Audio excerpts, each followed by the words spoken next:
ఇప్పుడు ఒక వ్యక్తికి కరోనా వచ్చిందంటే అతను ఏదో పాపం చేశాడనో తప్పు చేశాడనో చూడాల్సిన అవసరం లేదు. అతను మనలాంటి సగటు మనిషే. రేపొద్దున మీకు కూడా రావచ్చు. రేపొద్దున ప్రతి ఒక్కరికి ఇన్ఫెక్షన్ రావచ్చు, మీకు రావచ్చు, నాకు రావచ్చు, అందరికీ రావచ్చు. కాకపోతే మనకి తెలియకపోవచ్చు కూడా. అండ్ ఎలాగైతే కరోనా పెరుగుతూ ఉందో అలా దాని కెపాసిటీ కూడా తగ్గిపోతూ కూడా వస్తూ ఉంది. మన వాళ్ళు చేసే పొరపాట్ల వల్లనే వైరస్ వస్తుంది. వైరస్ ఖచ్చితంగా వెతుక్కుంటూ మన దగ్గరికి రాదు. లక్షణాలు ఒక్కొక్కరిలో ఒక్కొక్కరిలా ఉంటాయి. ఇప్పుడు మనం ఒక ఫ్యామిలీ తీసుకుంటే 5 మెంబర్స్ ఉంటే 5 మెంబర్స్లో డిఫరెంట్ లక్షణాలు కనిపిస్తున్నాయి. ఉన్న వాటిలో బెస్ట్ టెస్ట్ ఏది అంటే RT-PCR. అది కూడా 70%. 100 మందికి మనము ఆ టెస్ట్ చేస్తే 70 మందిలో మాత్రమే, అంటే ఖచ్చితంగా కరోనా పేషెంట్స్కి చేస్తే 70 మందిలో మాత్రమే ఇది కరోనా ఉందని చూపిస్తుంది. అది కూడా 30 మందిని మిస్ చేసే అవకాశాలు ఉంటాయి. కానీ ఉన్న వాటిలో బెస్ట్ టెస్ట్ ఏది అంటే RT-PCR. ఎవరికైతే ఆక్సిజన్ శాతం 90 కంటే తక్కువ వస్తుందో, ఎవరికి ఫీవర్ ఒక 5-6 డేస్ అయినా కంటిన్యూస్గా ఫీవర్ వస్తుంది, తగ్గట్లేదు, టెంపరేచర్ ఎప్పుడు 103, 104 వస్తుంది, ఇలాంటి వాళ్ళకి మాత్రమే అడ్మిషన్ అవసరం. మన నోట్లో కానీ ముక్కులో కానీ చాలా రకాల బ్యాక్టీరియా ఉంటాయి, మనకి హెల్ప్ చేసే బ్యాక్టీరియా అవి. సో ఈ మరీ వేడి నీళ్ళు ఎక్కువ తాగేస్తాం అనుకోండి, ఆ డ్యామేజ్ అయిపోయి ఈ బ్యాక్టీరియల్ వైరస్ లోపలికి వెళ్ళిపోవడం, ఈ ఇబ్బందులు జరుగుతాయి. కాబట్టి గోరువెచ్చని నీళ్ళు మాత్రమే మనకు మంచివి, అదిగా వేడి నీళ్ళు తాగకండి. ఇప్పుడు మనం చూస్తున్నాం మల్టీవిటమిన్ టాబ్లెట్స్, కొన్ని zinc tablets, vitamin C tablets అని చెప్పేసి వేసేసుకుంటే ఇప్పుడు vitamin C is water soluble vitamin అండి. అది మీరు ఈరోజు 3 టాబ్లెట్లు వేసుకున్నా, 4 టాబ్లెట్లు వేసుకున్నా మన శరీరం ఎంత అవసరమో అంత తీసుకొని మిగిలింది పంపించేస్తుంది బయటికి, అది ఉంచుకోదు. జింక్ వల్ల ఏంటంటే మనకి చాలా సైడ్ ఎఫెక్ట్స్ కూడా ఉంటాయి. మనము ఎంత తీసుకోవాలో అంతే తీసుకోవాలి. ఎక్సెస్ తీసుకున్నాము అంటే it will damage the body. మీరు ఒక టీం ఫామ్ చేయండి. ప్రతి ఊర్లో యువజన సంఘాలు ఎన్నో ఉంటాయి. మీరు ఒక ఊర్లో ఒక కరోనా వచ్చింది ఒక వ్యక్తికి, మీరు పాపం వాళ్ళ నెంబర్ తీసుకోండి, వాళ్ళ ఫోన్ చేయండి, వాళ్ళకి ధైర్యం చెప్పండి, మేము ఉన్నామని చెప్పేసి ముందుకు రండి. మీరు ఏం చేయాల్సిన పని లేదండి. వాళ్ళకి మీకు ఏం అవసరమో, నిత్యావసర వస్తువులు ఏం అవసరమో అని అడగండి. వాళ్ళకి వెళ్ళేసి జస్ట్ వాళ్ళ డోర్ ముందు పెట్టేసి వాళ్ళకు ఫోన్ చేసి, బ్రదర్ మేము అడిగిన సామాన్లు మేము ఇంటి ముందు పెట్టాము అని చెప్పండి. మనం ఎన్నో యాక్టివిటీస్ చేస్తాం యువజన సంఘం నుంచి. ఇప్పుడు ఈ యాక్టివిటీ చేయండి, జీవితాంతం వాళ్ళు మిమ్మల్ని గుర్తుపెట్టుకుంటారు. ప్రజలందరూ భయభ్రాంతులకు గురి కావద్దండి, ధైర్యంగా ఎదుర్కోండి. మీ ధైర్యమే మీకు శ్రీరామ రక్ష. ఎమ్మెల్యే గారు బాజిరెడ్డి గోవర్ధన్ గారు కావచ్చు, బీగాల గణేష్ గుప్తా గారు కావచ్చు, వాళ్ళు చాలా రెస్పెక్టబుల్ పీపుల్. వాళ్ళకు కూడా కరోనా వచ్చింది, వాళ్ళు ధైర్యంగా ఎదుర్కొన్నారు. అండ్ వాళ్ళు దాని గురించి ప్రజలకు కూడా సందేశం ఇవ్వడం జరిగింది, భయపడొద్దు మేము ఎదుర్కొన్నాము అని చెప్పేసి వాళ్ళని స్ఫూర్తిగా తీసుకోండి. కరోనా ఇంకా మనతో పాటే ఉంటుంది, మనతో పాటు వచ్చేసింది. దాని గురించి మరీ ఇంతకుముందులాగా భయపడాల్సిన అవసరం లేదు. మంచి జాగ్రత్తలు పాటిస్తే మనం దాని నుంచి తప్పించుకోవచ్చు. రాకుండా చూసుకోవడం అనేది ఇంకా మంచిది.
డాక్టర్ రాజేంద్ర ప్రసాద్ బొద్దుల గారు ప్రస్తుతం మనతో పాటుగా ఉన్నారు. నమస్తే సార్. నమస్తే. ఇన్ని రోజుల వరకు కూడా మనము కరోనా వస్తుంది, అక్కడ వచ్చింది, హైదరాబాద్లో వచ్చింది, ముంబైలో వచ్చింది, చెన్నైలో వచ్చింది, మన నిజామాబాద్లో కూడా అక్కడ ఇక్కడ వచ్చిందని మాట్లాడుకున్నాం. ఇంకా అది అక్కడ ఇక్కడే కాదండి, మన పక్కకు వచ్చేసింది. మనతో పాటు ఇప్పుడు వైరస్ అనేది కలిసిపోయింది. మన చుట్టుపక్కల ఇండ్లలో కూడా వచ్చేసింది, మనకు తెలిసిన వాళ్ళకి వచ్చింది, మన ఫ్రెండ్స్కి, రిలేషన్స్కి అందరికీ కరోనా వస్తుంది. రేపొద్దున ప్రతి ఒక్కరికి ఇన్ఫెక్షన్ రావచ్చు, మీకు రావచ్చు, నాకు రావచ్చు, అందరికీ రావచ్చు. కాకపోతే మనకు తెలియకపోవచ్చు కూడా, వచ్చిపోయింది అన్న విషయం కూడా తెలియకపోవచ్చు. అండ్ ఎలాగైతే కరోనా పెరుగుతూ ఉందో అలా దాని కెపాసిటీ కూడా తగ్గిపోతూ కూడా వస్తూ ఉంది. అండ్ మనకి జనరల్గా ఇమ్యూనిటీ అనేది ఇండియన్స్కి ఎక్కువ కంపేర్ టు వేరే కంట్రీస్. ఎందుకంటే మన డైట్లోనే ఇప్పుడు ఏవైతే కొంతమంది చెప్తున్నారో ప్రతిరోజు కషాయం తీసుకోండి, అల్లం తీసుకోండి, ఇవన్నీ ఆల్రెడీ మన డైట్లో ఎప్పటి నుంచో ఉన్నాయి. అవి ఈరోజు మనం తీసుకోవట్లేదు. మసాలాలు కానీ, మిరియాలు కానీ, అల్లం కానీ, ఇలాంటి వెల్లుల్లి కానీ, ఇలాంటివి లేకుండా మన వంటకాలు ఏమైనా ఉన్నాయా? మనం ప్రతిరోజు తింటున్నాం అవన్నీ. ఈరోజు మనం దాని గురించి ఈ కషాయం తీసుకుందామని ఆలోచించాల్సిన అవసరం లేదు, భయపడాల్సిన అవసరం లేదు. ఇమ్యూనిటీ అనేది ఒక రోజులో వచ్చేది కాదు. ఆల్రెడీ మన అందరము ఇమ్యూన్ ఉన్నాము అండ్ ఇమ్యూన్ డెవలప్ అవుతూ ఉన్నారు. 90% మంది ఈజీగా రికవర్ అవుతున్నారు. 80% ఆఫ్ ద పీపుల్కి వచ్చిపోయిన విషయం కూడా తెలియట్లేదు. యాంటీబాడీస్ చెక్ చేస్తే వాళ్ళలో యాంటీబాడీస్ ఆల్రెడీ వచ్చేసినాయని తెలిసిపోతుంది. అండ్ విజృంభించడం అనే విషయం చూస్తే ఢిల్లీలో ఒక స్టేజ్కి వెళ్ళిపోయింది, తగ్గుతూ వస్తుంది. ముంబైలో, చెన్నైలో, ఈవెన్ హైదరాబాద్లో కూడా ఈరోజు కనుక మనం చూస్తూ ఉంటే కేసెస్ అనేది తగ్గుతూ ఉన్నాయి. అండ్ ఒకవేళ ఇన్ఫెక్ట్ అయినా కూడా అందరూ కూడా చాలా బాగా రికవర్ అవుతున్నారు. అలాగే ఇప్పుడు డిస్ట్రిక్ట్ లెవెల్స్కి వచ్చేసింది. డిస్ట్రిక్ట్స్లో కూడా చాలామంది స్టార్టింగ్లో భయపడ్డారు, కేసెస్ పెరుగుతూ వస్తున్నాయి అని చెప్పేసి. అది కూడా మళ్ళీ ఒక స్టాగ్నెంట్ స్టేజ్కి వచ్చేసి ఆ తర్వాత తగ్గిపోవడం అనేది కూడా జరుగుతూ ఉంటుంది. అట్లా పెరిఫరీస్ కూడా వచ్చేసింది. మనం ఇప్పుడు చూస్తూ ఉంటే పల్లెటూర్లలో నుంచి కూడా కరోనాతో వస్తున్నారు, మామూలుగా మెడిసిన్స్ వాడుతున్నారు, తగ్గిపోతూ ఉంది. కాబట్టి కరోనా ఇంకా మనతో పాటే ఉంటుంది, మనతో పాటు వచ్చేసింది. దాని గురించి మరీ ఇంతకుముందులాగా భయపడాల్సిన అవసరం లేదు. మంచి జాగ్రత్తలు పాటిస్తే మనం దాని నుంచి తప్పించుకోవచ్చు. రాకుండా చూసుకోవడం అనేది ఇంకా మంచిది. ఎలాంటి లక్షణాల ఆధారంగా ఒక వ్యక్తికి కరోనా వచ్చిందని కుటుంబ సభ్యులు కావచ్చు, మిత్రులు కావచ్చు గుర్తించవచ్చు అంటారు?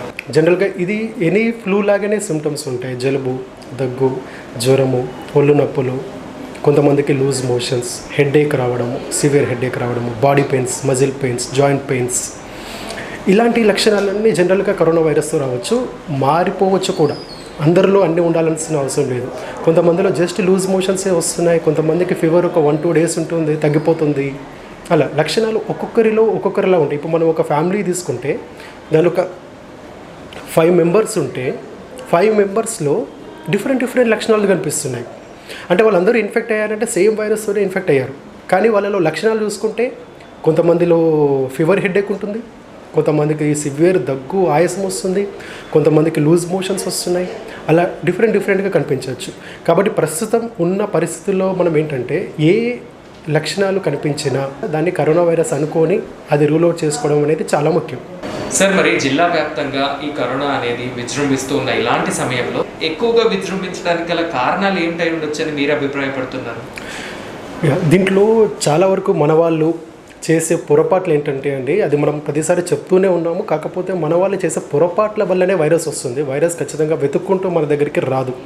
మన వాళ్ళే వైరస్ దగ్గరికి వెళ్తున్నారు, ఆ వైరస్ని అంటించుకుంటున్నారు. ఇప్పుడు సపోజ్ ఇక్కడ ఉన్నాం, ఒక రూమ్లో ఉన్నాం, ఒక వ్యక్తికి కరోనా ఉంది.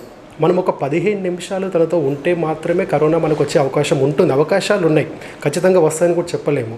అంటే అది కూడా మాస్క్ లేకుండా కరోనాతో ఉన్న వ్యక్తితోటి మనం మాట్లాడితే మాత్రమే వస్తుంది. అయితే మన ఇండియన్స్లో ఉన్న అలవాటు అంటే ఏదైతే ఉందో, ఇప్పుడు మన వాళ్ళలో చూస్తుంటే మన ఫ్రెండ్సే కదా అని మాస్క్ తీసే మాట్లాడము, లేదంటే ఫంక్షన్స్కి వెళ్ళడము. ఈ మధ్య ఎంత చెప్తున్నా కూడా మ్యారేజెస్ కానీ, ఎంగేజ్మెంట్స్ కానీ, and birthday functions, anniversary functions celebrate చేస్తున్నారు. ఫంక్షన్స్కి వెళ్ళినా కూడా తప్పులేదు. కానీ మన వాళ్ళు ఏం చేస్తున్నారంటే మాస్క్ తీసేసి మాట్లాడడము, క్లోజ్డ్ స్పేసెస్ అవి అక్కడ మాట్లాడడము, అదొక పెద్ద మిస్టేక్. సెకండ్ థింగ్ వచ్చేసి ఈ చేతులు శుభ్రంగా చేసుకోకపోవడం. మీరు ఒకవేళ కరోనా ఉన్న వ్యక్తి రూమ్లోకి వెళ్ళినా మాస్క్ వేసుకొని ఉండి ఈ చేతులతో అక్కడక్కడ టచ్ చేయకపోయారనుకోండి, మీ దగ్గరికి వైరస్ రాదు. జనరల్లీ మీరు మాస్క్ వేసుకున్నారు, ఎదుటి వ్యక్తి కూడా మాస్క్ వేసుకున్నాడు అంటే 90% ప్రొటెక్షన్ అయిపోయింది మీకు అక్కడ.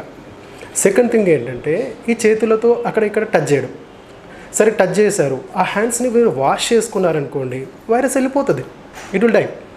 కానీ మన వాళ్ళు ఏం చేస్తారంటే అవి అక్కడ ఇక్కడ టచ్ చేయడము, ఆ టచ్ చేసిన చేతులతో కళ్ళలో పెట్టుకోవడం కానీ, ముక్కులో పెట్టుకోవడం కానీ, నోట్లో పెట్టుకోవడం కానీ, ఈ చిన్న మిస్టేక్, ఆ మిస్టేక్ వల్లనే వైరస్ శరీరంలోకి వెళ్తుంది. మళ్ళీ ఇంకొకటి ఏంటంటే మనం అబ్జర్వ్ చేసేది చాలామంది క్లాత్ మాస్క్ వాడుతున్నారు. క్లాత్ మాస్క్ వాడినా పర్లేదు, కానీ దాన్ని డైలీ వాష్ చేయాలి. ఖచ్చితంగా సోప్ వాటర్లో నానబెట్టాలి. అట్లీస్ట్ ఒక 1/2 hour వేడి నీళ్ళు సోప్ వాటర్ వేసేసి ఒక 1/2 hour నానబెట్టండి. నానబెట్టిన తర్వాత దాన్ని డ్రై చేయండి. అది పూర్తిగా డ్రై అయిన తర్వాతనే మళ్ళీ వాడాలి. బట్ కొంతమంది వారాలు అదే మాస్క్ వాడేస్తున్నారు. ఇలా వాడడం వల్ల మళ్ళీ మాస్క్ వేసుకున్న వ్యక్తి ఆ ముందు భాగాన్ని అసలు టచ్ చేయకూడదు. మాస్క్ వేసుకున్నామంటే జస్ట్ ఈ చెవుల వెనకాల నుంచి దాన్ని ఇట్లా తీసేయడం, తర్వాత దాన్ని వాష్ చేసుకోవడానికి ఆ వాటర్లో, హాట్ వాటర్లో, సోప్ వాటర్లో వేసేసిన తర్వాత 1/2 hour సోక్ అయిన తర్వాత దాన్ని వాష్ చేసుకున్న తర్వాత ఆరబెట్టిన తర్వాత మాత్రమే మాస్క్ని వాడాలి. అలా కాకుండా వీళ్ళు ఏం చేస్తున్నారంటే సేమ్ మాస్క్ 1 week వరకు వాడతారు, మళ్ళీ దాన్ని ఎట్లా పడితే అట్లా ముందు టచ్ చేస్తూ ఉంటారు, తీస్తూ ఉంటారు, పెడుతుంటారు. అలా చేయడం వల్ల మీ చేతులు మీ ఫేస్కి తగులుతాయి, కళ్ళకి తగులుతాయి, నోస్కు తగులుతాయి, వైరస్ లోపలికి వెళ్ళిపోతుంది అంతే.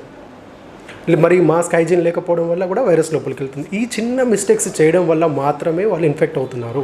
ఒక వ్యక్తికి కరోనా వచ్చింది అని అనుమానంగా ఉంటే అసలు ఎక్కడ టెస్ట్ చేయించుకోవాలి అంటారు? ఎలాంటి టెస్ట్ని నమ్మొచ్చు అంటారు?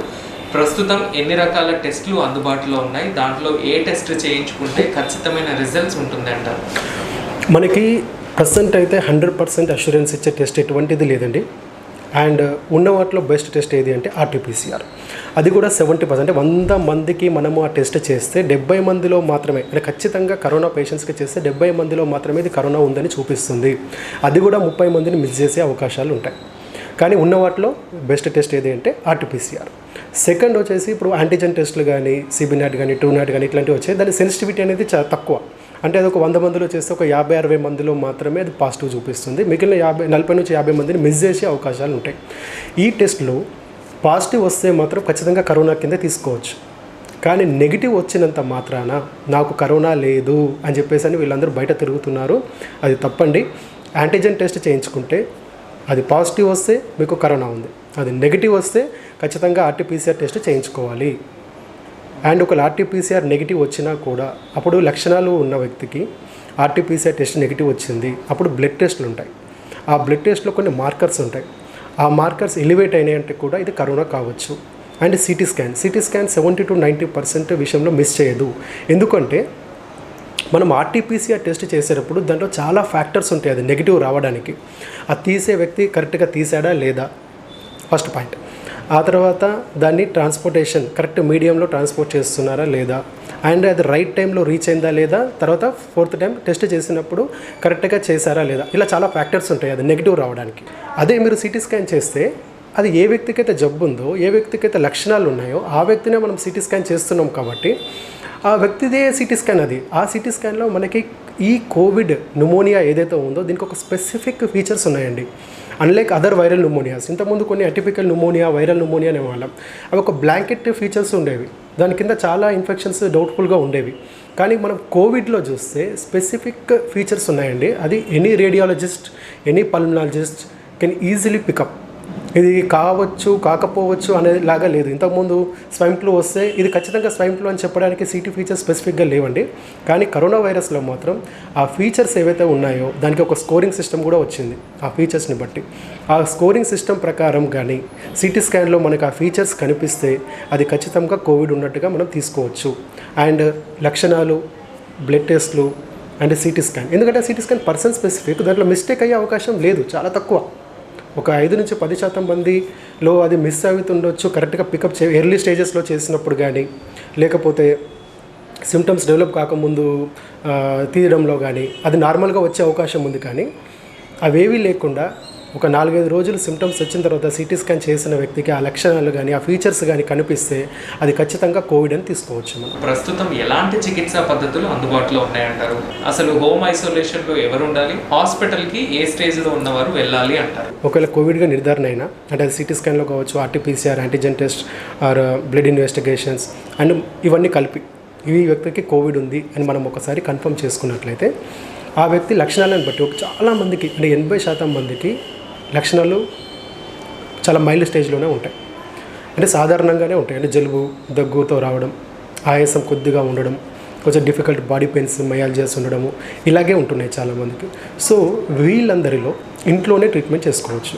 వీళ్ళు ఖచ్చితంగా హాస్పిటల్కి వెళ్ళాల్సిన అవసరం లేదు. స్టార్టింగ్లో ఏంటంటే మనకి కేస్ ఫెటాలిటీ తెలీదు, దాని సీరియస్నెస్ తెలీదు.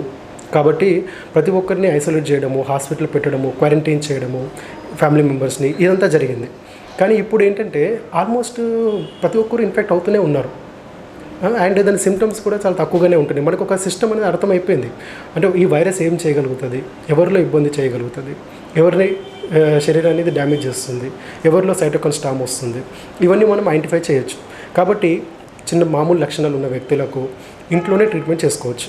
కాకపోతే డెఫినెట్గా రెగ్యులర్గా డాక్టర్ గైడెన్స్లో ఉండాలి. అదొకటి.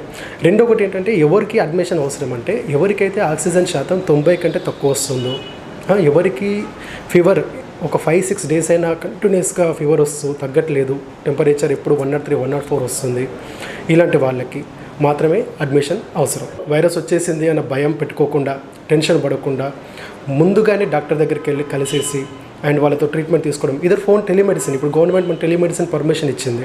మీరు డైరెక్ట్గా రావాల్సిన అవసరం లేదు, జస్ట్ ఫోన్లో కాంటాక్ట్ అయితే సరిపోతుంది. ఇలాంటి లక్షణాలు ఉన్నాయి సార్, ఏం చేయాలి? అప్పుడు డాక్టర్ ఇప్పుడు మేము ఇచ్చే సూచనలు ఉంటాయి, ఏ టైంలో మీరు హాస్పిటల్కి ఇప్పుడు మనకి పల్స్ ఆక్సిమీటర్ అనేది ఉంటుందండి. This is pulse oximeter. ఇలాంటిది ఒకటి మనం తీసుకోవాలి. దీన్ని ఇట్లా స్విచ్ ఆన్ చేయడము, స్విచ్ ఆన్ చేసిన తర్వాత మనకి అది కొద్దిసేపు వెయిట్ చేయాలి, ఫ్యూ సెకండ్స్. ఆ తర్వాత మనకి అది చూపిస్తుంది ఈ 90% అని చెప్పేసి అని, అండ్ మన హార్ట్ రేట్ ఎంత ఉంది అండ్ ఆక్సిజన్ లెవెల్స్ ఎంత ఉన్నాయి అనేది మనకి చూపిస్తుంది. దాన్ని బట్టేసి మనము సపోజ్ మనము ముందు చూసుకున్నాము 98% వచ్చింది ఆక్సిజన్ లెవెల్స్ అండ్ ఒక 6 minutes వాక్ చేశారు, వాళ్ళకి 94% వచ్చింది అనుకోండి, ఒక 4% డ్రాప్ అయినట్టు ఆక్సిజన్. ఇలాంటి వాళ్ళు ఇమీడియట్గా డాక్టర్ కన్సల్టేషన్ తీసుకోవడం అనేది చాలా ముఖ్యం. ఒకవేళ వాళ్ళకి అవసరమైతే ఆక్సిజన్ డ్రాప్ అవుతుంది అనిపిస్తే, ఒకవేళ పాసిబుల్ ఉంటే ఇంట్లోనే హోమ్ ఆక్సిజన్ పెట్టుకుని ట్రీట్ చేసుకోవచ్చు, లేదు అంటే హాస్పిటల్ అడ్మిట్ అయ్యి ట్రీట్మెంట్ తీసుకోవచ్చు. సార్, ఈ మధ్య కాలంలో రాజకీయ ప్రముఖులు కావచ్చు, సినీ తారలు కావచ్చు, సోషల్ మీడియాలో ప్లాస్మాని డొనేట్ చేయండి, కరోనా రోగి యొక్క ప్రాణాన్ని నిలబెట్టండి అంటూ అనేక వ్యాఖ్యలు చేస్తూ ఉన్నారు. మరి ఈ ప్లాస్మా డొనేట్ చేయడం వలన నిజంగానే కరోనా ఉన్న పాజిటివ్ వ్యక్తికి కరోనా తగ్గుతుంది అంటారా? అసలు ఈ ప్లాస్మాని ఎవరు డొనేట్ చేయొచ్చు అంటారు? ఇప్పుడు ప్లాస్మా థెరపీ అనేది ఖచ్చితంగా పనిచేస్తుందా లేదా అని మనకు పూర్తిగా తెలియాలంటే స్టిల్ ఇంకొక 6 months అండ్ 1 year వరకు రీసెర్చ్ అవసరం అండి. కానీ plasma therapy is one of the best treatment option that is available. ఇప్పుడు మనం చూస్తే మన చిరంజీవి గారు కావచ్చు అండ్ పొలిటీషియన్స్ కావచ్చు, వీళ్ళందరూ ప్లాస్మా థెరపీ గురించి సజెస్ట్ చేస్తున్నారు అండ్ వాళ్ళందరూ ఎంకరేజ్ చేస్తున్నారు. అండ్ మన నిజామాబాద్లో చూస్తే డాక్టర్ కిరణ్ కుమార్ పీడియాట్రిషియన్ ఉన్నారు, తను కూడా ప్లాస్మా డొనేట్ చేశారు. అండ్ ఎంతో మందిని ఒక ప్లాస్మా డొనేషన్ గురించి ఒక ఆర్గనైజేషన్ స్టార్ట్ చేసి ఎంతో మందికి ప్లాస్మా అందించడానికి తను he's struggling like anything, day and night ఈ స్ట్రగుల్ అయిపోయి వాళ్ళు ప్లాస్మా డొనేట్ చేపిస్తున్నారు. అయితే ఈ ప్లాస్మా అనేది ఏంటంటే మనకి ఇది ఒక స్పెషల్ ఫోర్సెస్ టైప్ అనమాట. ఇప్పుడు మన శరీరాన్ని చూసుకుంటే మన శరీరంలో ఆల్రెడీ పోలీస్ డిపార్ట్మెంట్ ఉంటుంది మనకి. అయితే వైరస్ అనేది కొత్త వైరస్ శరీరంలోకి ఎంటర్ అవ్వగానే మన బాడీలో ఉన్న ఈ పోలీస్ డిపార్ట్మెంట్ లాగా ఏవైతే యాంటీబాడీస్ ఉంటాయో they start fighting with the virus and మన బాడీలో తట్టుకోవడానికి మన ఇమ్యూనిటీ అనేది ఏదైతే మాట్లాడతామో అవి ఆల్రెడీ ట్రై చేస్తుంటాయి దాని కంటెంట్. కానీ స్పెషల్ కాబట్టి ఈ స్పెషల్ వైరస్కి కావాల్సిన యాంటీబాడీస్ మనకి 1 week తర్వాత వస్తాయి మన శరీరంలో. సో ఈ లోపల మనకు కొంచెం స్పెషల్ ఫోర్స్ అవసరం. ఈ స్పెషల్ ఫోర్స్ అనేది ప్లాస్మా థెరపీ. ఎందుకంటే మన యాంటీబాడీస్ స్పెసిఫిక్గా ఈ వైరస్కి అగెనిస్ట్గా పని చేయాలి అంటే 1 week పడుతుంది. అంటే ఆల్రెడీ కరోనా వైరస్ వచ్చి రికవర్ అయిపోయిన తర్వాత వాళ్ళలో ఈ యాంటీబాడీస్ రెడీమేడ్గా ఉంటాయి అన్నమాట. మనము ఎక్కిస్తే ఒక స్పెషల్ ఫోర్స్ లాగా వచ్చేసి మనకి బాడీలో ఆ వైరస్తో ఫైట్ చేయడం వల్ల ఈ ఎవరైతే వైరస్తో ప్రాబ్లం ఇప్పుడు ప్రజెంట్గా బాధపడుతున్నారో వాళ్ళకి బెనిఫిట్ అయ్యే అవకాశాలు ఉన్నాయన్నమాట. ఆ తర్వాత 7 days తర్వాత యాంటీబాడీస్ వస్తాయి కాబట్టి వాళ్ళ సెల్ఫ్ ఇమ్యూనిటీ అనేది టేక్ ఓవర్ చేసుకుంటుంది. అయితే చాలామంది ఏంటంటే పేషెంట్ క్రిటికల్ అయిపోయిన తర్వాత చాలా లేట్ అయిపోయిన తర్వాత అప్పుడు ప్లాస్మా డొనేషన్ గురించి ప్లాస్మా థెరపీ గురించి ట్రై చేస్తున్నారు. ఇది ఎంత ఎర్లీ స్టేజెస్లో ఇస్తే అంత మంచిదండి. ఎర్లీ స్టేజెస్లో ఇవ్వడం వల్ల ఖచ్చితంగా వాళ్ళకి మనం ఈ స్పెషల్ ఫోర్స్ దించినట్టు అవుతుంది, ఆ వైరస్ని కంటైన్ చేయడానికి అవకాశాలు ఉంటాయి. సో ప్రతి ఒక్కరు కూడా వీలైనంత వరకు ప్రయత్నం చేయండి అండ్ ప్లాస్మా దానం చేయండి. ఎలిజిబుల్ క్యాండిడేట్స్ ఎవరైతే ఉన్నారో వాళ్ళు ఇదొక మన సామాజిక బాధ్యతగా తీసుకొని please donate plasma and save lives. ఒక వ్యక్తికి కరోనా పాజిటివ్ అని నిర్ధారణ అయిన తర్వాత వారి కుటుంబ సభ్యులు కావచ్చు, లేదంటే వారి పక్కింటి వారు కావచ్చు, ఎలాంటి జాగ్రత్తలు తీసుకోవాలి, అసలు వారితో ఎలా ఉండాలి అంటారు? యాక్చువల్గా ఇది చాలా మంచి ప్రశ్న అండ్ ఇక్కడ మన సోషల్ రెస్పాన్సిబిలిటీ అనేది ఉంటుందండి. ఇప్పుడు ఒక వ్యక్తికి కరోనా వచ్చిందంటే అతను ఏదో పాపం చేశాడనో తప్పు చేశాడనో చూడాల్సిన అవసరం లేదు. అతను మనలాంటి సగటు మనిషే, రేపొద్దున మీకు కూడా రావచ్చు, మనం కూడా ఇన్ఫెక్ట్ అయి ఉండొచ్చు, మనకు తెలియకపోవచ్చు, మన వల్ల వేరే వాళ్ళకు కూడా రావచ్చు. సో ఈ కరోనా ఇప్పుడు ఊర్లలో చూస్తుంటే ఒక ఇంటిని వాళ్ళని వేలేసినట్టుగా చేయడము, ఊర్లోకి రానియకపోవడము ఇలా చేస్తున్నారు. అలా చేయకూడదు. ప్రతి ఇంటికి ఒక 6 feet డిస్టెన్స్ అనేది ఈజీగా ఉంటుంది. మనకి ఒక రోడ్డుకి ఇటువైపులో ఉన్న ఇల్లు అనుకోండి ఆల్మోస్ట్ 30 feet డిస్టెన్స్ వచ్చేస్తుంది. మనకి అపార్ట్మెంట్లో చూసుకుంటే మినిమం 6 feet గ్యాప్ అయితే ఉంటుంది ఒక ఫ్లాట్కి ఇంకో ఫ్లాట్కి. దట్టు వాళ్ళు డోర్ క్లోజ్ చేసి ఉంచుకున్న తర్వాత మీకు ఆ వైరస్లు బయటకు వస్తాయని ఎందుకు అనుకుంటారు? అలా అనుకోవద్దు. అండ్ ఎవరైతే ఇంటికి వచ్చారో వాళ్ళు స్టేబుల్గా ఉన్నట్టే, వాళ్ళలో వైరస్ అంత సివియర్గా లేదు కాబట్టి వాళ్ళు ఇంట్లో ఉండే వాళ్ళకి ట్రీట్మెంట్ తీసుకుంటున్నారు. కాబట్టి వీలైతే మనం వాళ్ళకి సహాయం చేద్దాం. అంతేగాని వారికి కరోనా వచ్చిందని వాళ్ళని వెళ్ళేసినట్టు చూడడము, ఒక శత్రువులాగా చూడడము చేయొద్దు. ఇప్పుడు ప్రతి ఒక్కరికి వచ్చేస్తుంది, అపార్ట్మెంట్లో అందరికీ చాలామందికి వచ్చే అవకాశాలు ఉన్నాయి. అండ్ ఆ విధంగా మనకి హెడ్ ఇమ్యూనిటీ కూడా వచ్చే అవకాశం ఉంది. అంటే ఇప్పుడు వ్యాక్సిన్ ఫెయిల్ అవ్వచ్చు, ఏదైనా ఫెయిల్ కావచ్చు, కానీ ఈ హెడ్ ఇమ్యూనిటీ వల్ల మనం ఎన్నో వైరస్ల నుంచి మనం తట్టుకుంటున్నాము. ఇండియన్స్లో మనకి చాలా రకాల ఇన్ఫెక్షన్ చాలా కామన్. అది ఎందుకు అంటే మనం ఉండడము వెదర్ అట్లాంటిది, మన చుట్టుపక్కల వాళ్ళ క్రౌడింగ్ ఎక్కువ, జనసముదాయం ఎప్పుడు ఎక్కువగానే ఉంటుంది. కాబట్టి ఫ్రీక్వెంట్గా మనకి ఇన్ఫెక్షన్స్ అనేవి వస్తూనే ఉంటాయి. ఈ ఇన్ఫెక్షన్స్ రావడం వల్ల మనకి ఇమ్యూనిటీ కూడా చాలా ఎక్కువగా వచ్చే అవకాశం ఉంటుంది. ఇంకా నేను చెప్పేది ఏంటంటే ప్రతి ఒక్కరు ఒక బాధ్యతగా తీసుకోండి. ఒకవేళ మీ ఊర్లో ఎవరికైనా వచ్చింది, ఒకవేళ ఫ్యామిలీ మొత్తం వచ్చింది, పాపం వాళ్ళు బయటకు వెళ్ళే పరిస్థితి లేదు, మీరు ఒక టీం ఫామ్ చేయండి. ప్రతి ఊర్లో యువజన సంఘాలు ఎన్నో ఉంటాయి. మీరు ఒక ఊర్లో ఒక కరోనా వచ్చింది ఒక వ్యక్తికి, మీరు పాపం వాళ్ళ నెంబర్ తీసుకోండి, వాళ్ళ ఫోన్ చేయండి, వాళ్ళకి ధైర్యం చెప్పండి, మేము ఉన్నామని చెప్పేసి ముందుకు రండి. మీరు ఏం చేయాల్సిన పని లేదండి. వాళ్ళకి మీకు ఏం అవసరమో, నిత్యావసర వస్తువులు ఏం అవసరమో అని అడగండి. వాళ్ళకి వెళ్ళేసి జస్ట్ వాళ్ళ డోర్ ముందు పెట్టేసి వాళ్ళకు ఫోన్ చేసి, బ్రదర్ మేము అడిగిన సామాన్లు మేము ఇంటి ముందు పెట్టాము అని చెప్పండి.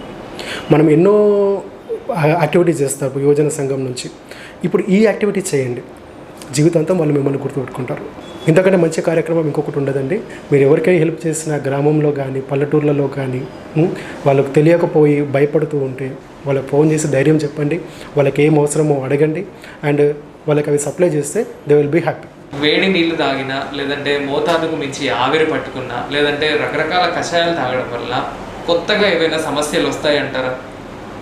ఖచ్చితంగా అండి. మనము మన శరీరము కొన్నిటికి ఒక సిస్టమేటిక్గా అలవాటు పడిపోయి ఉంది. ఇప్పుడు వేడి నీళ్ళు కూడా గోరువెచ్చని నీళ్ళు వరకే మనకు మంచివి. అంతకని ఎక్కువ వేడి నీళ్ళు తాగడం వల్ల ఏమవుతుందంటే మనకి ఇక్కడ మ్యూకోజా లేయర్స్ అనేవి ఉంటాయి, అవి డ్యామేజ్ అయిపోతాయి. అవి డ్యామేజ్ కావడం వల్ల అన్నెసెసరీ ఇన్ఫెక్షన్ అంటే ఒక రా సర్ఫేస్ ఏర్పడిపోయి మనం ఇన్ఫెక్షన్స్ని ఇన్వైట్ చేసినట్టు అవుతాం. ఎందుకంటే మన నోట్లో కానీ ముక్కులో కానీ చాలా రకాల బ్యాక్టీరియా ఉంటాయి, మనకి హెల్ప్ చేసే బ్యాక్టీరియా అవి. సో ఈ మరీ వేడి నీళ్ళు ఎక్కువ తాగేస్తాం అనుకోండి, ఆ డ్యామేజ్ అయిపోయి ఈ బ్యాక్టీరియల్ వైరస్ లోపలికి వెళ్ళిపోవడం, ఈ ఇబ్బందులు జరుగుతాయి. కాబట్టి గోరువెచ్చని నీళ్ళు మాత్రమే మనకు మంచివి, అదిగా వేడి నీళ్ళు తాగకండి. First point. ఏదో వేడి నీళ్ళు తాగమన్నారు కదా అని చెప్పేసి అని మరీ వేడి పెట్టేసుకొని గొంతు కాలిపోయేలాగా తాగేస్తే that will definitely harm you. అది వద్దు. సెకండ్ పాయింట్, కషాయాలు. మనం ఆల్రెడీ మన ఫుడ్లో, మన డైట్లో మిరియాలు, అల్లము, ఇలాంటివన్నీ స్పైసెస్, పసుపు లేకుండా మన వాళ్ళు కూరగాయలు చేయడం అనేది చాలా తక్కువ, నాకు తెలిసి వంటలు అసలు చేయరు. పసుపు ఖచ్చితంగా వంటల్లో వాడుతుంటారు. ఇవన్నీ ఆల్రెడీ మన డైట్లో ఉన్నాయి, అందుకే మనకి ఇమ్యూనిటీ అనేది బాగానే ఉంది. ఇప్పుడు కూడా మీరు తీసుకుంటే ఈ కషాయాన్ని లిమిటెడ్గా తీసుకోవడం, అంటే ఇప్పుడు వాటర్ వేడి చేసుకొని తాగుతున్నారు, దాంట్లో చిటికెడు పసుపు వేసుకొని తాగడం మంచిదే. కానీ దాంట్లో మరీ స్పైసెస్ విపరీతంగా వేసేసి తాగడం వల్ల అల్సర్లు వచ్చే అవకాశం ఉంటాయి. అట్లా చాలామంది అల్సర్, కడుపు మంట, ఛాతీ మంట అని చెప్పి కూడా ఫోన్ చేస్తున్నారు. సో ఇలాంటివి చేయకండి, మరీ అంత సీరియస్గా ఎక్సెస్గా చేయకండి. తాగమన్నారు కదా అని చెప్పి డైలీ 3 సార్లు 4 సార్లు వేసుకొని తాగడము, దీనివల్ల నాకు ఇమ్యూనిటీ వచ్చేసరికి, ఇమ్యూనిటీ అనేది ఒక్క రోజులో వచ్చేది కాదండి, ఇట్స్ ఎ ప్రాసెస్. అది కొన్ని రోజుల నుంచి మన శరీరాన్ని మనము ఫిజికల్ యాక్టివిటీ చేయడము, మంచి ఫుడ్ తీసుకోవడము, స్వచ్ఛమైన ఫుడ్ తీసుకోవడము, అంటే మన సాత్వికమైన ఫుడ్ తీసుకోవడము, ఇలా చేస్తే మనకి ఇమ్యూనిటీ అనేది కొన్ని రోజుల్లో వస్తుంది. కానీ ఈ రోజు స్టార్ట్ చేసేసి నాకు ఈ రోజే ఇమ్యూనిటీ వస్తుంది అనేది కాదు. ఆ రోజు మనకు అవసరమైతే టాబ్లెట్స్ వేసుకోవడం. ఇప్పుడు మనం చూస్తున్నాం మల్టీవిటమిన్ టాబ్లెట్స్, కొన్ని zinc tablets, vitamin C tablets అని చెప్పేసి వేసేసుకుంటే అయిపోతుంది. Vitamin C is a water soluble vitamin అండి. అది మీరు ఈరోజు 3 టాబ్లెట్లు వేసుకున్నా, 4 టాబ్లెట్లు వేసుకున్నా మన శరీరం ఎంత అవసరమో అంత తీసుకొని మిగిలింది పంపించేస్తుంది బయటకి, అది ఉంచుకోదు. జింక్ వల్ల ఏంటంటే మనకి చాలా సైడ్ ఎఫెక్ట్స్ కూడా ఉంటాయి. మనము ఎంత తీసుకోవాలో అంతే తీసుకోవాలి. ఎక్సెస్ తీసుకున్నాము అంటే it will damage the body. Second, vitamin D. ఈ విటమిన్ డి కూడా ఫ్యాట్ సాల్యుబుల్, అది మన శరీరంలో స్టోర్ అవుతుంది. That is dangerous. ఇప్పుడు మీరు ఎక్సెస్ తీసుకున్నారు, అనవసరంగా తీసుకున్నారు, అసలు మీ బ్లడ్ లెవెల్ చెక్ చేసుకోండి. మీకు విటమిన్ డి ప్రతి ఒక్కరికి తగ్గిపోవాలని లేదు. ఒకవేళ మీ శరీరంలో విటమిన్ డి సమతుల్యంగా లేదు అనుకున్నప్పుడు మాత్రమే అది డాక్టర్ సలహా ప్రకారం ఎంత డోస్ వేసుకోవాలి అని అంత డోస్ వేసుకుంటేనే మంచిది. మీరు ఎక్సెస్ తీసుకుంటే అది బాడీలో స్టోర్ అయిపోయి మీకు కాంప్లికేషన్స్ కాజ్ చేస్తుంది. అది దానివల్ల సైడ్ ఎఫెక్ట్స్ కూడా ఉంటాయి. మనం ఎప్పుడైతే ఆర్టిఫిషియల్గా మనం విటమిన్లని శరీరానికి ఇవ్వడం స్టార్ట్ చేస్తామో మన బాడీ అలవాటు పడిపోతుంది ఇంకా ఆర్టిఫిషియల్ ఫుడ్స్కి. ఆ తర్వాత మీరు ఫుడ్లో తీసుకుంటే ఫుడ్లో మనకి డైరెక్ట్ ఫామ్లో విటమిన్స్ ఉండవు. ఏవైనా సరే మినరల్స్ కానీ విటమిన్స్ కానీ అది మన బాడీ డైజెస్ట్ చేసుకోవాలి. డైరెక్ట్ చేసుకున్నాక దానికి అబ్జర్వ్ చేసుకోవాలి. ఇవన్నీ మెమరీ ఉంటుంది మన శరీరానికి. మీరు డైరెక్ట్గా ఒకసారి బాడీకి అలవాటు చేసిన తర్వాత ఈ ఇండైరెక్ట్గా కష్టపడి తీసుకోవడానికి బాడీ ఇంకా అలవాటు పడదు. అది మిస్ చేసే అవకాశాలు ఉంటాయి. సో అనవసరమైన మెడిసిన్స్ వేసుకోకండి. కృత్రిమమైన షార్టేజ్ క్రియేట్ చేసినట్టు అవుతుంది. ఇప్పుడు ఎవరికైతే నిజంగా అవసరమో వాళ్ళకి మెడిసిన్స్ లేని పరిస్థితి వస్తే అప్పుడు అది ఇంకా బాధాకరం.